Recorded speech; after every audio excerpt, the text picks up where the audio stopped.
you doing? Hey, Paul. Hey, welcome back to World Vacation Traveler. That's my line. I'm How you sorry. doing? All right, your turn. Welcome back to World Vacation Traveler. Where are we going today, George? Oh, you know, yesterday was the anniversary of the Battle of the Bulge, which made me think, let's see how this whole thing got started with Normandy. And George's uncle was in Normandy, so we're going to do a little perspective on D-Day.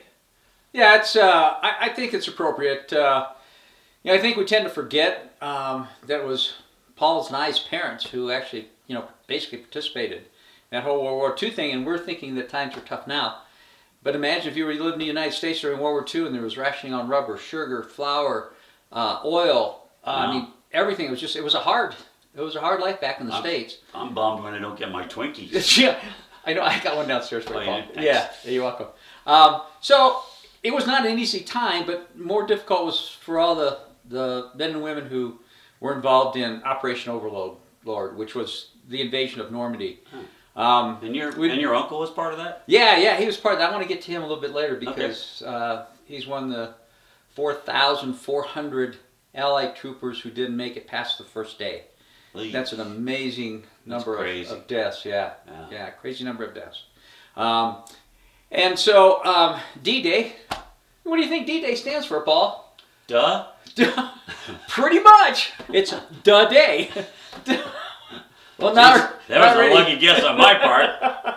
So no, D-Day is the day. Okay, so the day the invasion took place was D-Day. The day before was D-1.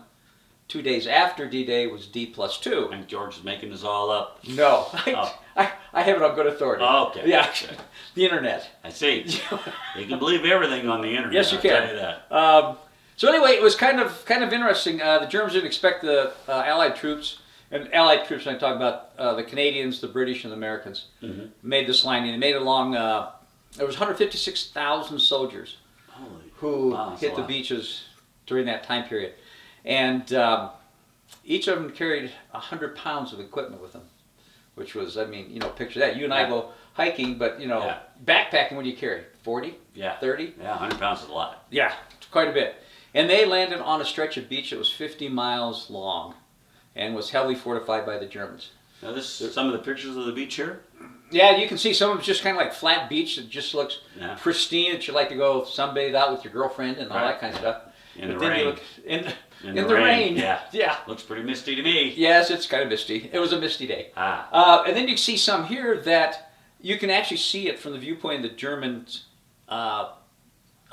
people in the bunkers, right, with the machine guns and all that type of stuff, looking through barbed wire at the edge of the cliff. So a lot of these beaches were very short, and then the Allied soldiers had to go up the cliffs. Yeah, I can see, like, for this picture here, you can see they had to go up the cliff to be able to get over. That's crazy. Yeah, that with is a 100-pound pack. Yeah, with a 100-pound pack. Wow. So, yeah, it was a little crazy for these guys. Not only were there 156,000 soldiers involved, but there was also 6,939 ships. Wow. Yeah, that's You're a just lot full of ships. Full of facts. I got more facts for you. Oh, boy. Oh, yeah. Here we go. So there were 2,895 aircraft and 867 gliders. Yeah, that's what I didn't realize. I didn't realize there was any gliders. Yeah. I mean, you would think that'd be an odd thing to have.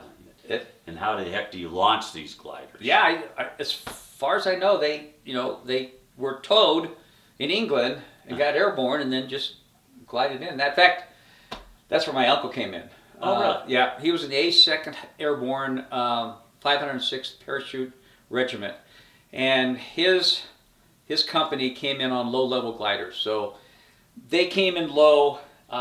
They had just enough room for them to jump out and the parachute to open. They were on the ground.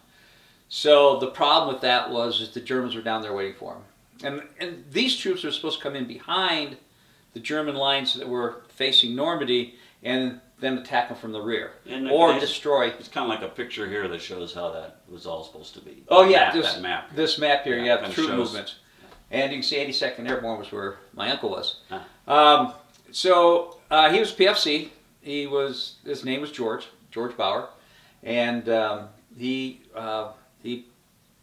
basically died that day. I actually did some internet research 15, 20 years ago, and this is where I get the gliders came in low because of They thought if they could jump quick and get down on the ground, it would be better than jumping high and being shot at. But unfortunately, they were shot at wherever they were coming from. And I talked to this guy via the internet that that jumped behind Really? my uncle. Wow. Yeah, it was. My mom and aunt knew nothing of this because that was her Sure. brother. Yeah, Sure. yeah. Makes sense. So apparently he said that they were taking fire through the fuselage of the gliders.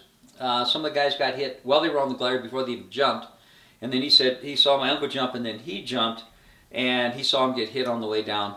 And when this particular gentleman got to the ground, he was surrounded by Germans and marched to prisoner of war camp. Bummer. So, a tough day for folks. Oh. It really was. But, Don't you have a they had to picture? do it. Don't you have a picture of his grave or something like that? Oh yeah, so this is the American Cemetery here, parts of it, and there I am standing next to my uncle's grave. So he was definitely buried there. So sometimes we have to get serious because the world can be a serious place. That's profound. Thank you, Paul. You bet. That was serious. So I must say something to you millennials out there because I know you're the guys in Gen X and Gen Z and everybody below us. Wise. What? Wise. Why's what? Us? No. Generation Y. Why? Is it why? I have no idea. I get confused. Me too. I get confused. It's going off the alphabet. You go right. So why Why they go X, Y, and Z? I don't know. Why do we go after that? I don't know. Generation A. Sounds like the younger generation. Let's just go backwards. Sorry, we digress again. We digress again. So anyway, just wanted to let you guys know that love that okay boomer thing. If it was for our parents, you may be living in an entirely different world than you are now. So anyway, all right, that's All right. That's it for there. That's that. That's it for there. That's it for there. Well, that's where we were. It was there. Oh, there. There. Okay. I guess that's it for now. That's it. Don't forget to subscribe, share, like, do all that crap. Cut. Good. All right. See ya. Bye.